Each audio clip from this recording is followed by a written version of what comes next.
Astaghfirullah. Bismillahirrahmanirrahim. Assalamualaikum warahmatullahi wabarakatuh. Alhamdulillah wassalatu wassalamu ala rasulillah wa ala alihi wa sahbihi wa mawalah. La hawla wa la quwwata illa billahi wa ba'du. Qala Allah azza wa jalla: Ya ayyuhalladzina amanu taqullaha haqqa tuqatih wa la tamutunna illa wa antum muslimun. Wa qala sallallahu alaihi wasallam: Man salaka tariqan yaltamisu fihi ilma sahhalallahu bihi tariqan ila an-nahar ba'du. Ma'asyiral muslimin yang dimuliakan Allah Subhanahu wa taala, alhamdulillah malam ini kembali kita akan mengkaji tentang sirah dari ulama-ulama hadis, dan malam ini kita mengisahkan satu ulama yang sangat fenomenal. Banyak pujian para ulama mengalir kepada ulama ini. Bahkan dia adalah salah satu dari mazhab yang disepakati oleh para ulama walaupun mazhabnya tidak tersebar. Siapa dia? Dia adalah Sufyan Ats-Tsauri rahimahullahu ta'ala. Yang dikatakan Imam Nawawi rahimahullahu ta'ala bahwa mazhab yang disepakati itu ada 6. Pertama, mazhab Ats-Tsauri. Yang kedua, mazhab Auza'i. Yang ketiga, mazhab Hanafi. Yang keempat, mazhab Maliki. Yang kelima, mazhab Syafi'i. Dan yang keenam, mazhab Hambali.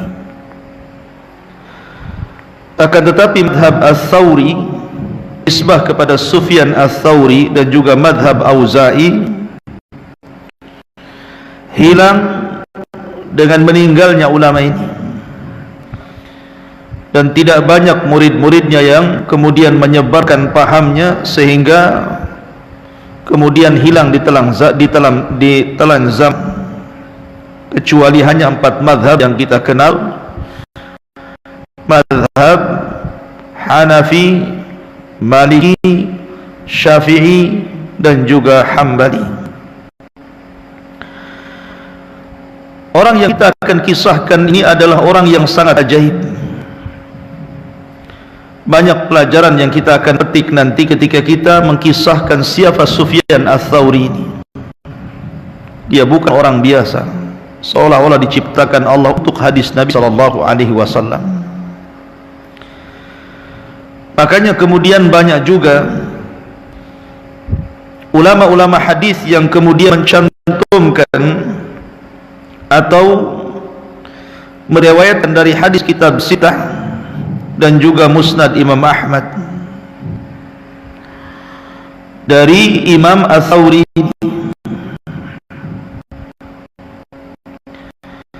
Ma'asyiral muslimin yang dimuliakan, karena juga seperti Bukhari, Muslim, Abi Dawud, Tirmidzi, Nasa'i, Ibnu Majah, kemudian juga Imam Ahmad meriwayatkan di dalam sahih dan sunan-sunan mereka. Ada yang mengatakan Imam Bukhari mencapai 395 hadis, Imam Muslim 413 hadis, Abu Dawud 246 hadis, Imam Tirmidzi 348 hadis, Nasa'i 315 hadis, Ibnu Majah 360 hadis, dan Ahmad 1627 hadis. diriwayatkan daripada Sufyan Ats-Tsauri dan dicantumkan dalam kitab-kitab mereka. Ma'asyiral muslimin yang dimuliakan Allah Subhanahu wa taala,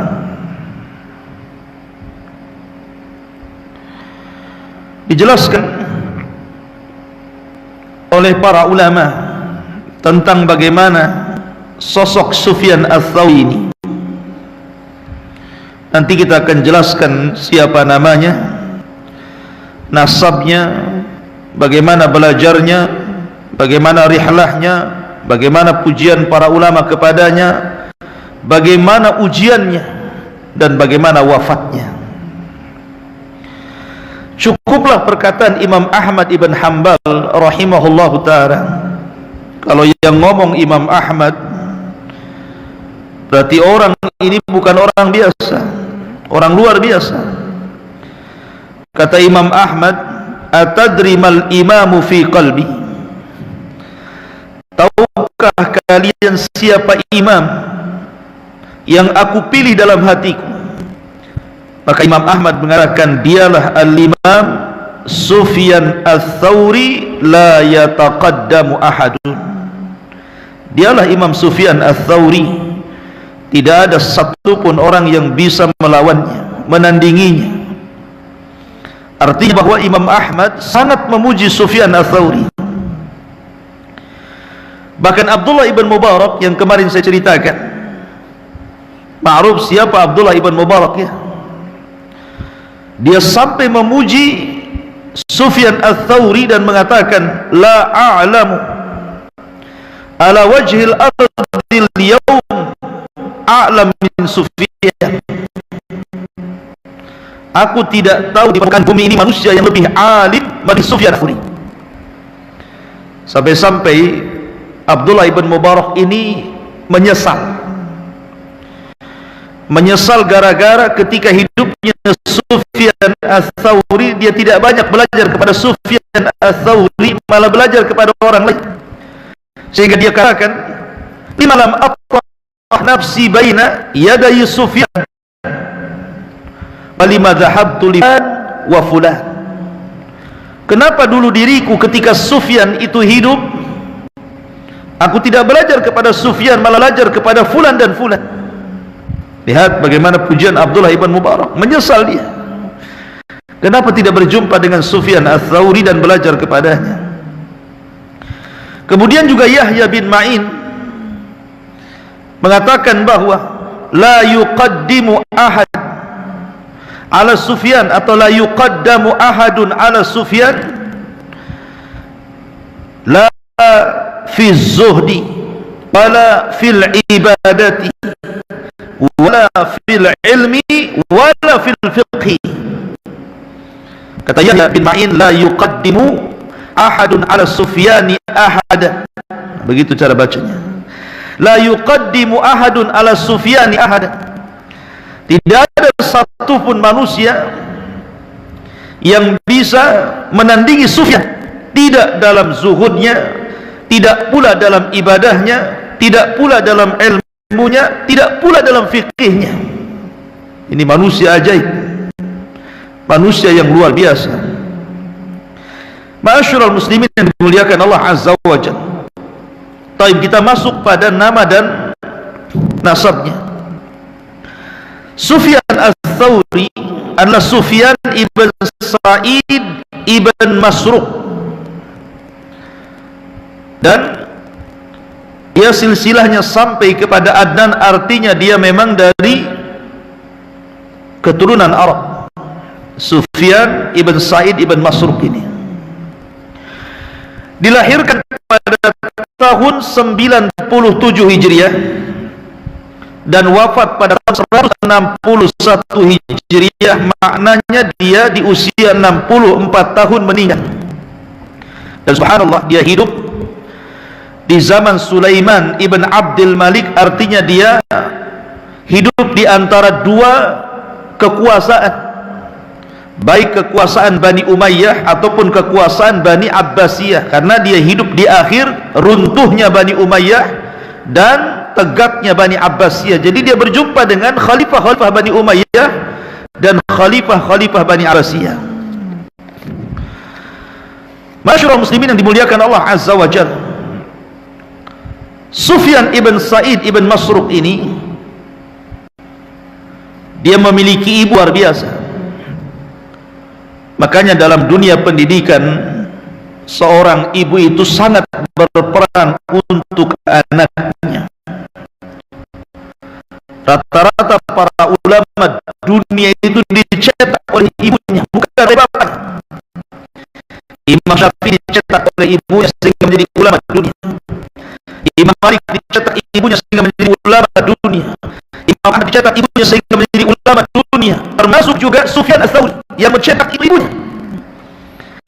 Ketika kecil, Sufyan Ats-Tsauri ini senantiasa diperintahkan ibunya untuk belajar. Jadi ibunya itu mengancam Sufyan ini, mengancam Sufyan dan mengatakan, idhab fatlubal ilmi, pergi kamu cari ilmu sebanyak-banyaknya, dan saya akan berikan apa kebutuhan. Kalau kau suka, belajarlah di situ, tapi kalau kamu tidak suka belajar, maka jangan harap kau mendapatkan apapun dari ibu. Begitulah. Makanya anak muda yang belum menikah, cari ibu yang bisa mendidik keturunannya. Jangan cantiknya saja. Nanti kalau cantiknya saja, kalau bego masalah.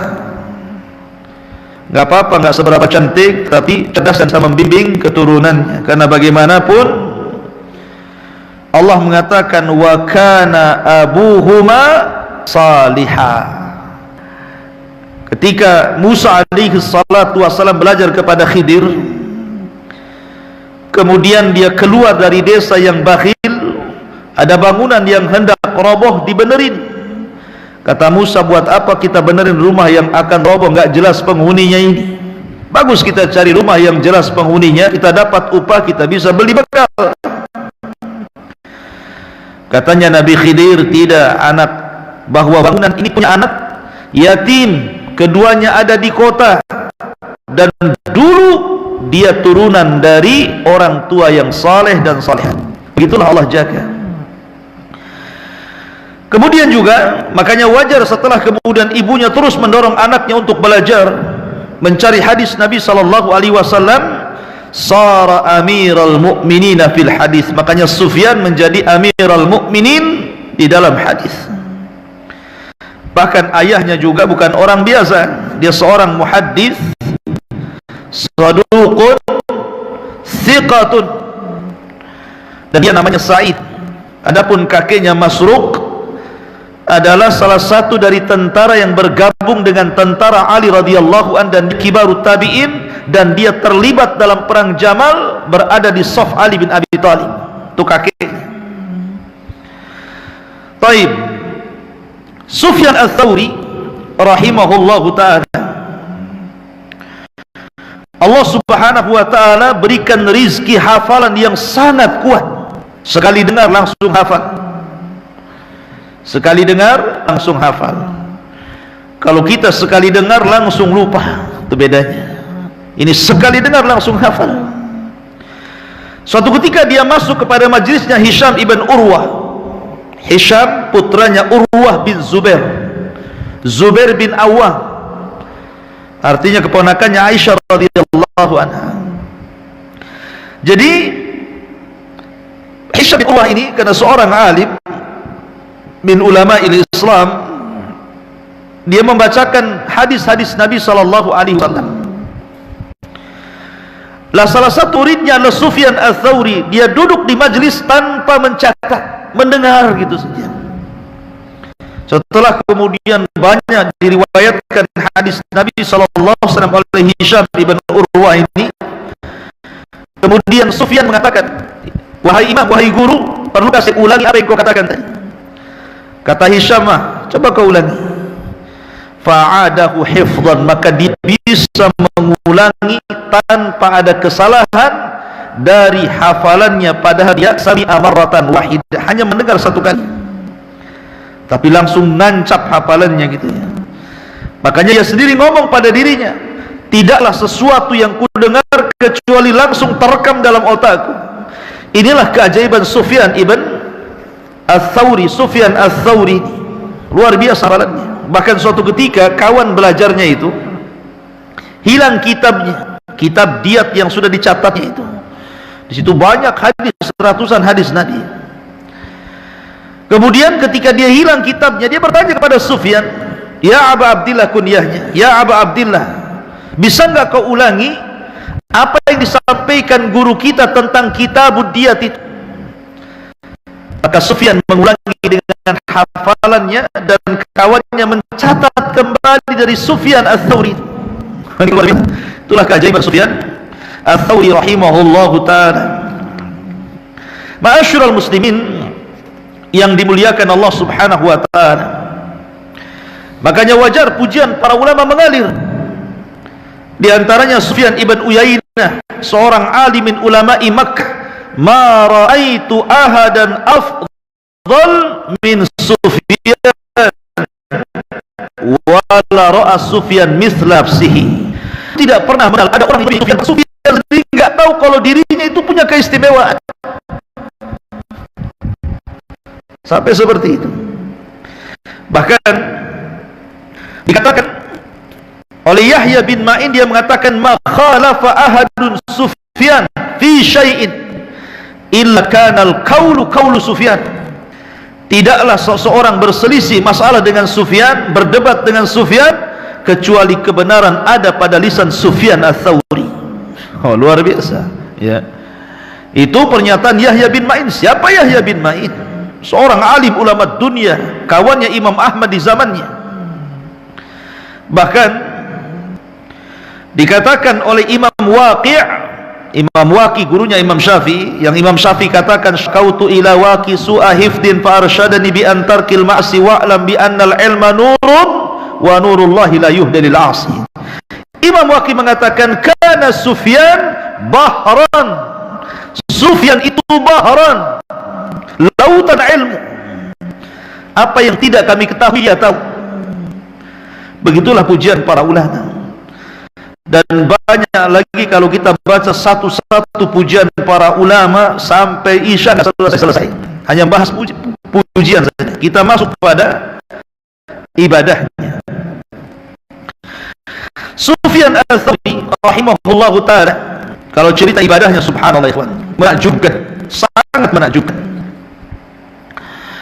Dijelaskan bagaimana ibadahnya Sufyan Ats-Tsauri rahimahullahu ta'ala. Yang terakhir adalah dijelaskan Ali ibn Fudail Allah ta'ala, "Ra'aitu Sufyan Ats-Tsauri haulal bait." Aku pernah melihat itu sujud di sekitar Masjid Haram. Fatuftu sab'ata asabi'a qabla an yarfa'a ra'sahu. Sementara aku sudah tawaf 7 kali tawaf. Berapa sekali tawaf? 7 putaran. Kalau 7 kali tawaf berarti 7 kali 7 putaran. 7 kali 7 putaran berapa? 49 kali ya. 7 kali 7 49. Jadi 49 kali mutar Ka'bah. Ini Sufyan masih sujud, nggak bangkit-bangkit. Bukan tidur loh ya. Kalau kita sujud lama tidur ya. Jadi Sufyan itu terkenal kalau sujud lama banget ya. Bahkan juga dijelaskan oleh Ibn Wahab, "Ra'aitu Ats-Tsauri fil Masjidil Haram ba'dal maghrib shalah thumma sajada sajdatan falam yarfa ra'sahu hatta nudiya bi salatil isya." Aku melihat Sufyan Ats-Tsauri di Masjidil Haram setelah maghrib, dia sholat sunnah, dan dia lihat sujud, tidak pernah bergerak dari sujudnya, dan baru bangkit ketika azan isya. Anda bisa bayangkan, dari maghrib ke isya ada 1 jam ya, sujud 1 jam. Antum jangan sujud 1 jam, 15 menit saja sujud, darah sudah ke kepala semua. Pusing dia. Ya. Kalau kita sujud 10 menit saja, darah sudah kumpul di kepala itu. Bangkit itu ya sudah banyak burung di kepala itu, caci-caci pusing ya. Lah ini Sufyan atau sujud 1 jam itu. Bukan tidur ya. Betul-betul sujud. Seorang ulama itu, lihat ibadahnya sampai seperti itu. Ya. Ma'asyiral muslimin yang dimuliakan Allah Azza wa Jalla. Qala rajulun li Sufyan, berkata seorang laki-laki kepada Sufyan, ausini, tolong berikan wasiat kepadaku. Maka Sufyan mengatakan, i'mal lidunya bi qadri baqaika fiha walil akhirati bi qadri baqaika fiha. Bekerjalah untuk dunia sesuai dengan kehidupanmu di dunia, dan bekerjalah untuk akhiratmu sesuai dengan kehidupan akhirat. Baik, Sufyan rahimahullah dikenal kasratul buka, dia banyak menangis dan selalu menghikmati. Bahkan seorang alim nanti itu Sufyan al-Thawri, aku tidak pernah berjumpa dengan Sufyan selain itu selalu menangis. Ya. Fakultu, dan aku katakan, masyarakat Sufyan, ada apa dengan kamu wahai Sufyan? Maka Sufyan mengatakan, akhafu an akuna fi ummil kitabi syakian, karena aku takut kalau catatanku di Lauhil Mahfud aku ini orang yang celaka, maka aku senantiasa menangis. Bahkan dikatakan Abdurrahman, aku mendengar Ibnu Mahdi mengatakan, bata Sufyan ini faja'ala yabki. Suatu ketika Sufyan itu bermalam di rumahku dan aku melihat tengah malam dia senantiasa menangis. Kemudian dikatakan, walima tabki ya Sufyan, kenapa engkau menangis wahai Sufyan ya Aba Abdillah? Qala, dia mengatakan, la dhunubi indi ahwan, la dhunubi indi ahwan min dha wa rafa syai'an minal ardi inni akhafu an uslab al-iman qabla an amut. Dia mengatakan, sungguh dosaku menurutku lebih ringan dibandingkan kalau seandainya aku meninggal sementara keimananku dicabut Allah Subhanahu wa ta'ala. Seperti itulah Sufyan al-Thawri rahimahullah ta'ala. Masyurul muslimin yang dimuliakan Allah Azza wa Jalla. Dan Sufyan ini berani orangnya. Ingat hadis Nabi SAW, afdalul jihad kalimatul haqqi inda sultanil jair, bahwa seutama-utama jihad adalah menyampaikan yang hak di hadapan pemimpin yang zalim. Sehingga para ulama mengatakan, afdal mana? Jihad bertempur di medan perang sampai kemudian syahid, ataukah jihad menasihati penguasa yang zalim? Sampai ulama mengatakan bahwa menasihati penguasa yang zalim jauh lebih afdal dibandingkan jihad di jalan Allah. Karena Rasul mengatakan afdalul jihad menggunakan ismu tafdil, seutama-utama jihad. Lah suatu ketika kita tahu bahwa di zaman Khalifah Al-Mahdi, Khalifah Mahdi ini adalah khalifah yang keempat dari Daulah Abbasiyah. Sebelumnya Abu Ja'far Al-Mansur, lebih zalim lagi dia. Al-Mahdi masih meninggal.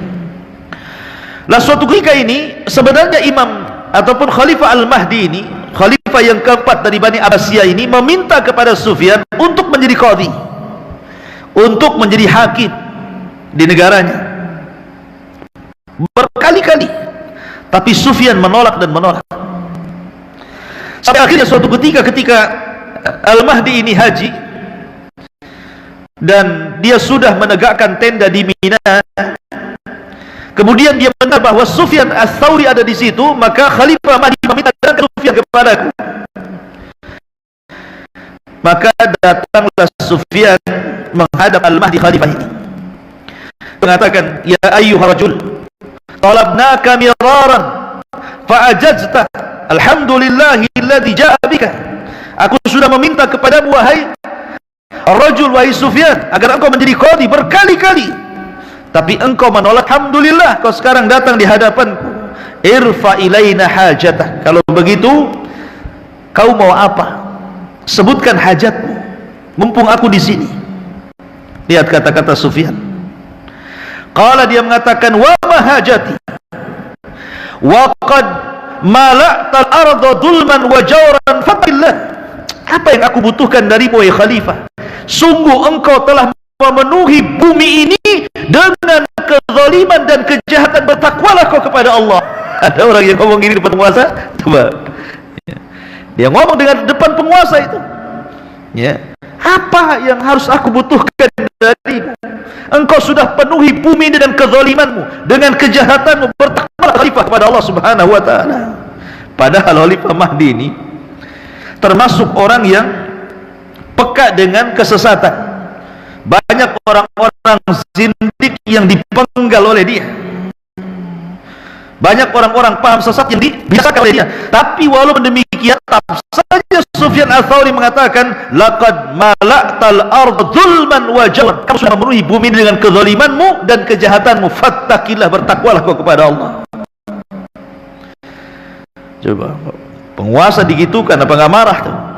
Tetapi Al-Mahdi cukup sabar, dia hanya mengangguk-anggukan saja.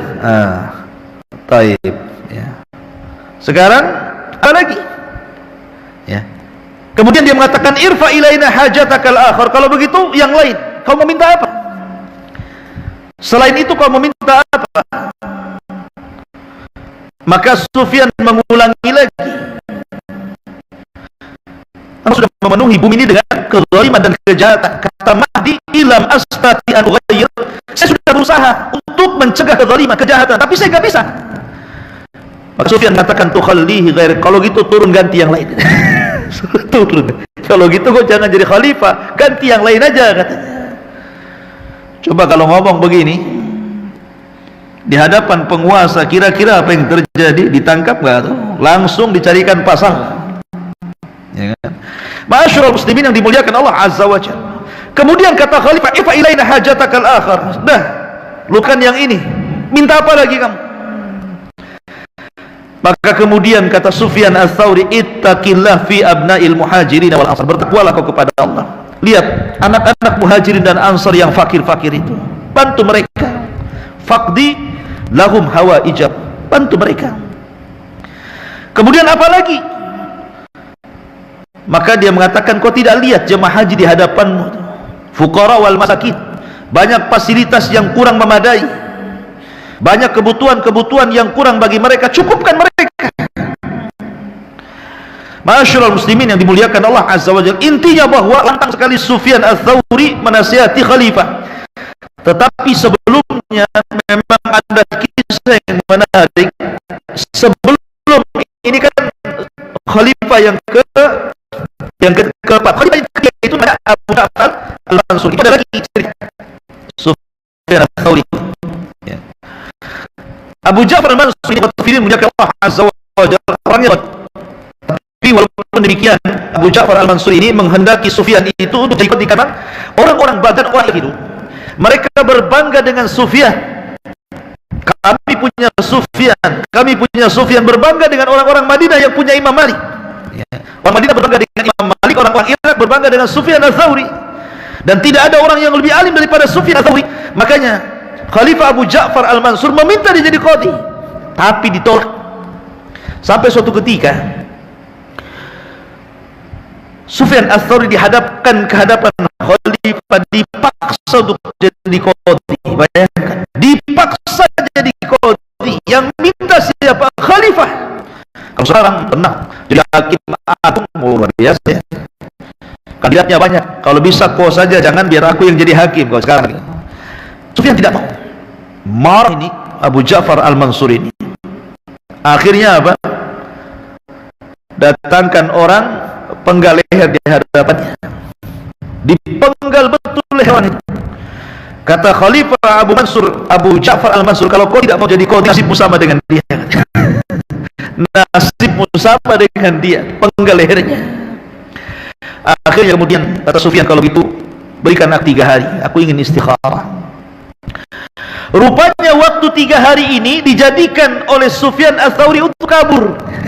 Jadi dia minta istikharah, tapi dia kabur. Kabur dia. Dia tidak membawa banyak harta. Kalau seandainya dia membawa banyak harta, tentu akan terjadi kecurigaan. Boleh jadi perjalanan dirampok orang kan gitu. Jadi dia hanya membawa bekal untuk seminggu 2 minggu saja. Habis itu dia bekerja di tempat orang gitu. Keluar dia dari Irak ke Yaman. Dalam perjalanan dari Irak ke Yaman itu, maka Sufyan ats-Tsauri rahimahullah taala akhirnya bekerja di salah satu kebun inab, kebun anggur. Ya. Dia berusaha untuk menyembunyikan kebesaran ulatnya. Dia pakai pakaian biasa, pokoknya layaknya pekerja, sehingga orang tidak curiga kalau dia Sufyan ats-Tsauri. Sampai akhirnya suatu ketika pemilik kebun ini meminta kepada Sufyan ats-Tsauri untuk dipetik inab itu, anggur itu. Rupanya persis seperti kata-kata Abdullah, seperti kisahnya Abdullah bin Mubarak. Diminta yang manis, datang yang kecut pula. Minta yang manis, datang yang kecut pula. Jadi majikannya marah dan mengatakan, kau ini bisa kerja enggak, bahasanya? Bisa kerja enggak kamu itu? Kemudian kata Sufyan ats-Tsauri, sementara orang yang pun dia tidak tahu kalau di hadapannya Sufyan ats-Tsauri, dia mengatakan, bagaimana aku akan memakan anggurmu sementara kau mengizinkan aku memakannya. Tiba-tiba dia tertawalah pemilik kebun anggur itu. Kau kayak Sufyan saja. Apa pemilik kebun? Kamu kesian saja, sorok katanya. Kenapa? Karena tertawanya. Sehingga pemilik kebun ini mengatakan, kau ini sewaro kamu. Siapa kamu ini? Kayak Sufyan aja kamu ini katanya. Padahal betul-betul Sufyan itu ya. Akhirnya ikhwatu fillah muliakan Allah azza wa jalla, tidak digubris oleh pemilik kebun ini. Jadi suatu hari pemilik kebun ini jalan ke pasar. Kan di pasar ngobrol pula dia dengan kawan-kawan di pasar. Payah, saya ini punya pekerja, kemarin saya ada masalah, saya suruh ambil anggur yang manis, dia ambil pula yang kecut. Diceritakan kisahnya. Kemudian orang ini kaget. Ya. Apa kau cerita? Jangan-jangan dia Sufyan betulan. Karena saya mendengar khalifah menginstruksikan kepada kita untuk menangkap Sufyan ats-Tsauri hidup ataupun mati, dan akan dapat hadiah yang besar. Kalau begitu, pembantumu itu ciri-cirinya seperti apa? Pembantumu itu ciri-cirinya seperti apa? Kemudian ciri-cirinya begini, janggutnya begini, perawakannya begini, rambutnya begini, semua ciri fisiknya itu. Nah, orang ini kenal Sufyan ats-Tsauri, sehingga dia mengatakan apa? Oh, itu betul Sufyan itu. Kalau gitu kita tangkap berdua, kita akan dapat hadiah daripada Khalifah Abu Ja'far Al-Mansur. Ya. Akhirnya kemudian pas mau ditangkap, bocor kawan oleh Sufyan ats-Tsauri. Sebelum sampai 2 orang ini, dia sudah lari meninggalkan kota tersebut, akhirnya menuju Yaman. Ya. Sampai di Yaman, akhirnya dia pun bekerja di pasar. Ya, mungkin ngangkat-ngangkat barang orang yang jualan dan begitu seterusnya gitu kan. Akhirnya dia dituduh mencuri. Sufyan ats-Tsauri rahimahullahu taala sampai di pasar, dia bekerja di pasar, akhirnya dituduh mencuri. Ditangkaplah, kemudian dihadapkan kepada gubernur Yaman. Karena dituduh mencuri, dihadapkan kepada gubernur Yaman. Tetapi gubernur Yaman ini seorang alim. Dia tahu muka pencuri dengan muka yang tidak pencuri. Dia tahu masa pencuri kayak gini gitu. Nampak mukanya ini orang pencuri, bukan masa penjahat kayak gini gitu. Dia melihat ada aura ulama itu, aura ulama daripada Sufyan ats-Tsauri. Ada karisma yang luar biasa. Akhirnya dia meminta kepada orang yang menangkap Sufyan ats-Tsauri, keluar. Akhirnya keluar semuanya. Maka berhadapanlah gubernur Yaman dengan Sufyan ats-Tsauri. Kata gubernur Yaman, Masmuk, siapa namamu? Kata Sufyan ats-Tsauri mengatakan, ana Abdullah. saya hamba Allah. Kata raja, kata gubernur, semua orang Abdullah, semua orang Abdullah, saya juga Abdullah, hamba Allah. Siapa nama? Abdullah, katanya. Uqsimu billah, katanya, aku bersumpah kepada Allah, siapa nama yang ibumu memberikan kepadamu. Akhirnya dia ngaku, Sufyan. Sufyan ibnu man? Anak siapa? Siapa bapakmu? Abdullah. Siapa bapakmu? Abdullah. Saya juga Abdullah. Saya tidak hendak bicara tentang siapa Abdullah. Saya Abdullah, bapakmu juga Abdullah. Siapa nama bapak yang diberikan kakekmu kepada bapakmu? Iqsumi billah, aku bersumpah kepada Allah, sebutkan nama bapakmu. Akhirnya dia mengatakan As-Sa'id, Sa'id ibn Masruq. Iya, Sa'id ibn Masruq. Kemudian ada Sufyan ibn Sa'id ibn Masruq. Iya, Sufyan ibn Sa'id ibn Masruq. Karena sudah ketahuan identitasnya. Ya, ulama yang kondang itu. Ya. Pokoknya setiap pertanyaan ya. Ini Yaman ini, gubernur Yaman kasihan dengan Sufyan, dia ingin nolong.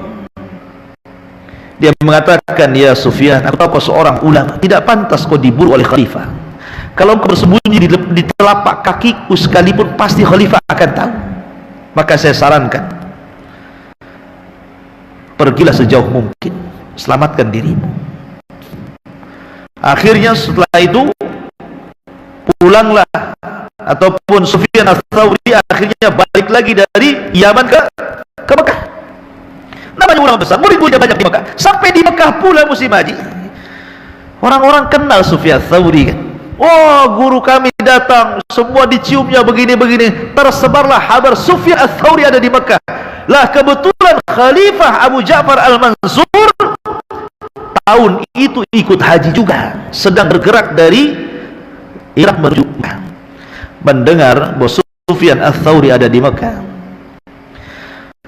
maka dia ingin menangkap sendiri, mau nyuruh pasukannya. Maka murid-murid Sufyan Ats-Tsauri meminta, ya guru, khalifah sudah sampai, mereka akan menangkapmu, bersembunyilah kamu, pergi sejauh mungkin. Tapi Sufyan Ats-Tsauri tidak, harus kemana lagi, pun dia buru masalahnya. Maka kemudian dia sholat di hadapan Ka'bah, dan kita tahu sujudnya lama sekali berdoa kepada Allah Azza wa Jalla agar kedua kaki Abu Ja'far Al-Mansur tidak menginjakkan di haram, dan doanya dikabulkan Allah Azza wa Jalla. Di perjalanan Abu Ja'far Al-Mansur sakit yang menyebabkan kematiannya. Luar biasa kisah daripada Sufyan Ats-Tsauri rahimahullahu ta'ala. Ma'asyiral muslimin yang dimuliakan Allah subhanahu wa ta'ala, la Sufyan Ats-Tsauri rahimahullahu ta'ala, di antara bagaimana dia itu sangat keras dengan orang-orang yang menyimpang dari sunnah, akidahnya bagaimana beliau luar biasa, ikhwan. Jadi betul-betul dia kalau orang menyimpang itu marah.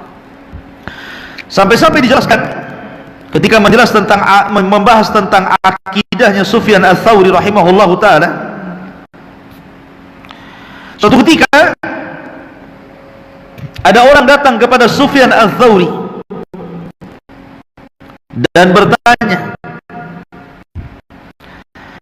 bertanya soal orang yang sholat diimami oleh seorang yang berpemahaman Qadariyah, bagaimana hukumnya?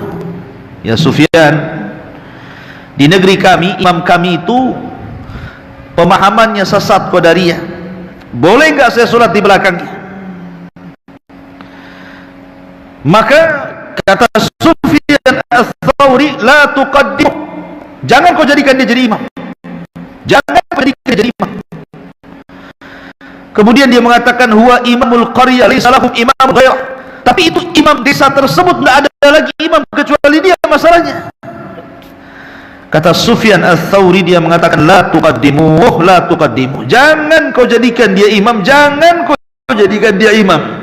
Wa ja'ala yasis, sampai dia berteriak teriak mengatakan jangan jadikan dia imam, gitu ya. Betul-betul dia keras. Makanya Sufyan Ats-Tsauri mengatakan al-Jahmiyatu kuffarun wal qadariyah kuffarun. Jahmiyah itu kafir, Qadariyah itu kafir. Makanya kenapa dia mengatakan jangan jadikan dia imam? Karena Qadariyah itu kafir, nggak mungkin sholat di belakang orang kafir. Sampai seperti itu. Sufyan Ats-Tsauri rahimahullahu taala ketika berusaha untuk menegakkan akidah Ahlussunnah wal Jamaah. Adapun zuhud beliau dikatakan oleh Syu'bah ibn Hajjaj, sada Sufyanun nasa bil wara'i wal ilmi. Sungguh Sufyan Ats-Tsauri itu pemimpinnya orang-orang yang hendak wara' dan ilmu. Dan Qabisah ibn Uqbah mengatakan majalastu ma Sufyan majlisan illa dzukiratil maut. Tidaklah aku bermajlis dengan Sufyan Ats-Tsauri kecuali sebutkan kematian. Jadi Sufyan Ats-Tsauri itu selalu menyebut kematian dalam majlis. Jadi kalau dia mengajar itu tidak lepas daripada menjelaskan tentang kematian. Tetapi Imam Zahabi rahimahullahu taala, walaupun Sufyan Ats-Tsauri ini suka menangis, maksudnya dia suka menyebutkan kematian dan suka menangis, tetapi ada akhlak yang luar biasa. Apa kata Imam Zahabi rahimahullahu taala ketika mensifati beliau? Wa kana mazzahan bassaman ma ashabi. Tapi Sufyan itu suka bergurau, suka tertawa, tidak serius. Ini ulama satu ini aneh. Satu sisi dia suka menangis, sisi lain suka bergurau. Dia menangis bergurau juga. Sufyan Ats-Tsauri suka tertawa gitu. Sampai kalau jalan sama dia, kemudian di jalan itu ketemu dengan manusia, maka Sufyan terkadang ngobrol. Jadi kawannya nunggu dia lama gara-gara apa? Bergurau dulu di situ. Tawa, ketawa gitu. Ulama tidak harus serius kan begitu. Ya. Ini enggak ya. Kalau bisa ustaz itu enggak boleh bergurau, harus serius gitu kan. Harus serius. Stres lah ustaz kalau kalau ustaz tidak pernah tertawa, tidak pernah bergurau, malah stres dia. Rasul mengatakan tabassumuka li akhika sadaqah. Senyummu kepada saudara betul sedekah. Ya. Jadi jangan serius. Kadang-kadang juga kita perlu ya gurau, bercanda. Sufyan Ats-Tsauri bercanda. Apa salah? Ya. Selama candaan itu tidak halal, yang tidak ada faedahnya, dusta dan yang lainnya, tidak masalah. Ini sifatkan siapa yang mensifatkan ini? Zahabi rahimahullahu taala. Masyurul muslimin yang dimuliakan Allah Azza wa Jalla. Baik, karena juga waktu, langsung saja wafatnya beliau. Adapun wafatnya Sufyan Ats-Tsauri rahimahullah taala, dikatakan qala Ibn Sa'ad rahimahullah taala. Jadi Ibn Sa'ad menceritakan tentang wafatnya beliau. Sufyan Ats-Tsauri suatu ketika meminta kepada sahibnya untuk dibacakan surah Yasin. Pada siapa? Kepada sahib. Dia tanya, kenapa harus aku bacakan surah Yasin? Kemudian liyusahhila mauti, agar Allah memudahkan kematianku. Maka akhirnya kemudian dibacakan surah Yasin. Ketika dia nazah itu dibacakan surah Yasin. Sampai akhirnya belum selesai orang ini membaca surah Yasin, sudah meninggal dunia. Ya. Makanya di sini kita tahu bahwa ada hadis yang mengatakan lakinu mautakum bi Yasin. Ejahkan kepada orang yang meninggal itu surah Yasin. Mauta di sini maksudnya waqtal ihtidar, ketika hendak meninggal, bukan sebelum meninggal. Bukan sesudah meninggal, tapi saat meninggal. Ini bagi yang mensesuaikan hadis ini, walaupun hadis ini adalah hadis yang lemah semua. Apa namanya? Riwayat-riwayat tentang hal kepada orang yang akan meninggal dengan surah Yasin semuanya lemah, tidak sahih. Tapi kalaulah memang hadis itu sahih, maka maksudnya membaca surah Yasin adalah saat ketika orang seseorang sedang meninggal dunia dan tujuannya hanya untuk mempermudah keluarnya roh saja, tidak lebih dari itu ya. Tetapi kalau berpegang dengan hadis yang sahih, maka itu lebih utama. Lakinu mautakum bila ilaha illallah, ejahkan kepada orang yang sedang sakaratul maut dengan la ilaha illallah. Wallahu a'lam bishawab. Ini yang bisa sampaikan, mudah-mudahan ada manfaatnya. Subhanakallah bihamdika